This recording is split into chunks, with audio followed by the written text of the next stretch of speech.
ఆకాశాల, ఆ పైనున్న దూతల, లేక గ్రహాల, ఉపగ్రహాల ఏవైనా సరే అన్ని చోట్ల నుంచి దేవునికి ఆరాధన వెళుతుంది అనే విషయాన్ని మనం గ్రహించాలి. స్తుతులు వెళుతున్నాయి.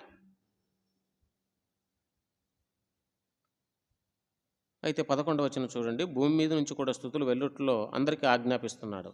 భూరాజులారా, సమస్త ప్రజలారా, రాజులు మరియు ప్రజలు.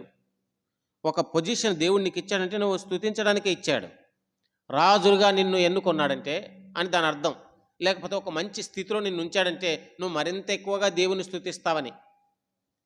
ఆరోగ్యకరమైన స్థితి, ఆనందకరమైన స్థితి, ఆధ్యాత్మికంగా కూడా మంచి స్థితి, ఆర్థికంగా కూడా మంచి స్థితి దేవుడు నీకు ఇచ్చాడంటే మరెక్కువ దేవుని స్తుతిస్తావని ఇచ్చాడు.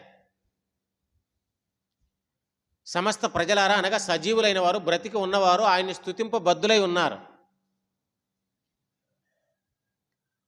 ఆయన స్తుతించుటకు అనేక కారణాలు మనకు కనపడుతున్నాయి.